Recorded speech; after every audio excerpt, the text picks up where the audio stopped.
With Skyward Sword coming to the Nintendo Switch to buy Nintendo time so they could finish Breath of the Wild 2 up, fans around the world are frolicking in the streets like children in the night. However, one group of people who are less than thrilled about this are the die-hard Metroid fans, because after the development hell that Metroid Prime 4's been through, they kinda expected the Metroid Prime Trilogy to get the same treatment as Skyward Sword, what with it being a Wii title and all that. But even though we may not have gotten it right now, I'd bet like $3 that the very next Wii game to come over to the Nintendo Switch will in fact be the Metroid Prime Trilogy. Or, at least before they're in anyway, but probably after this game. So if you're some kind of a crazy Metroid fan who's gonna open a can of ass whip up and spray it all over Johnny Nintendo, at least give me a chance to talk you out of it first. Alright, so first of all, I won't deny that Nintendo's definitely not prioritizing Metroid as much as they are some of their other franchises, because if they were, then the Switch would have a few more games by now. But you know what, as much as I wish Nintendo would show Metroid a little more love, I can't really say that I blame them, because the last time they gave us a new Metroid game, nobody even bothered picking it up, despite the fact that it came out on my friggin' birthday.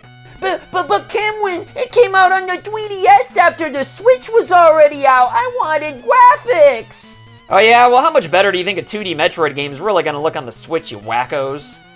I mean, there were well over 60 million 3DSs out there when this game came out, so don't even try and act like you didn't know where yours was anymore. And besides, just look at the Link's Awakening remake on the Switch.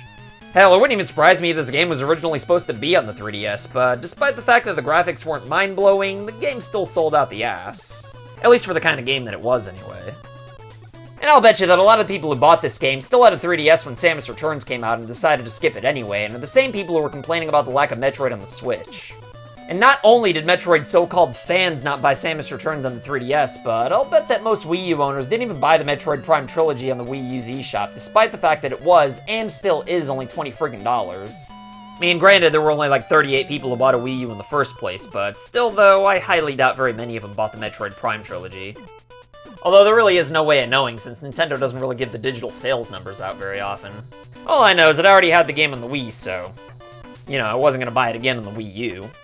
However, just because Nintendo's not prioritizing Metroid though, it obviously doesn't mean that they're done with the series. I mean, even though I think skipping a game just because it came out late in a console's life cycle is a pretty lame reason, I still think that Nintendo knows that people feel this way, because after all, they did announce Metroid Prime 4 in the first place. So no, I don't think Nintendo forgot Metroid, or even Zelda's 35th anniversaries. I just think they didn't mention it in their February 2021 Direct, because Mario's anniversary was still supposed to be a thing until March 31st. So, why take attention away from that while it's still going on, Besides, Nintendo didn't even say a word about Mario's 35th anniversary until August, so I don't really know what people were expecting in February while the Mascots party was still going on. As for why Nintendo revealed Skyward Sword but no Metroid Prime Trilogy, even though the Switch already has plenty of Zelda games as it is because I'm pretty sure that Metroid Prime 4 is still a pretty far ways off, whereas Breath of the Wild 2 is most likely right around the corner. Personally, I'm calling March of 2022 for Breath of the Wild 2, but that's neither here nor there. All I'm saying is that it's definitely coming out before Metroid Prime 4. Since Skyward Sword's coming out in July, you kinda don't want to put another Wii port out right alongside it too soon. I made a video a while back talking about why Nintendo refuses to put 64, GameCube, and Wii games on the Switch that naturally gets duped on now because, well, some of those games did end up coming to the Switch. But the reason why they started putting games from those consoles onto the Switch proves every point that I was making in that video, and that Nintendo waited so long to actually start doing it so that Nintendo had something that they could put out on a rainy day that was guaranteed to sell. A rainy day like when Breath of the Wild 2 needs a little more time, hence Skyward Sword, or when a global pandemic hinders the development for all of your games, hence Super Mario 3D All-Stars. Well, at least for 6 months anyway. And since Nintendo didn't just dump all these games out onto the console on day one, it actually means a lot more when one or two of them finally slip through the cracks. It almost kind of feels like we're getting something we're not supposed to have. Not that we're not supposed to have GameCube 64 and Wii games on the Switch, but, Nintendo's weird, so when they do bring the games over, it feels pretty cool. In fact, these games generate so much buzz that everybody will happily fork up the full retail price of $60 just to get a hold of them, and hell, sometimes even more than that if there's a fear over the game being scalped.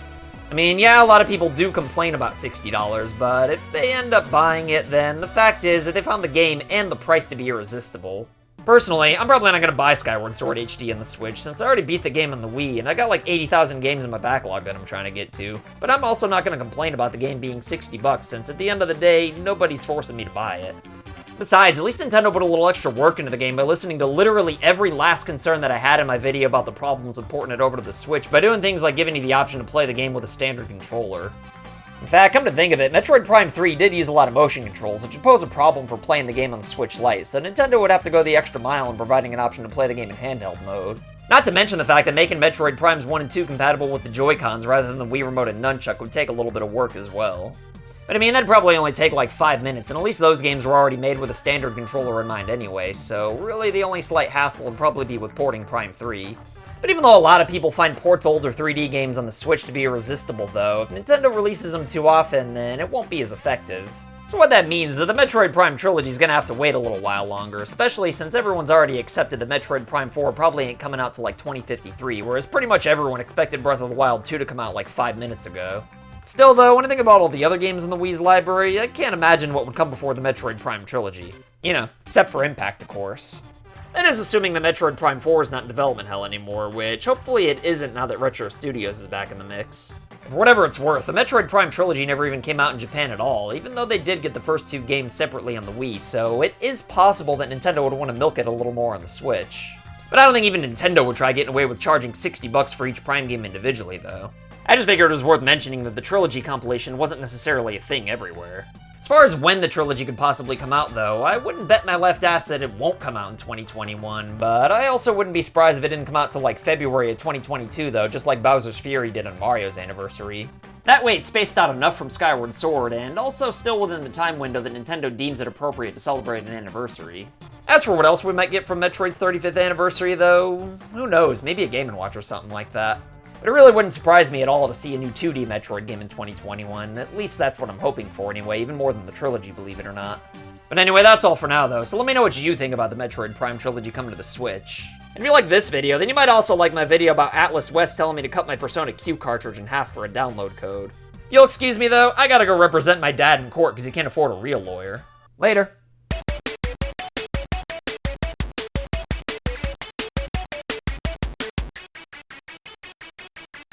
So I want to say thank you to your loyalty, thank you for your support.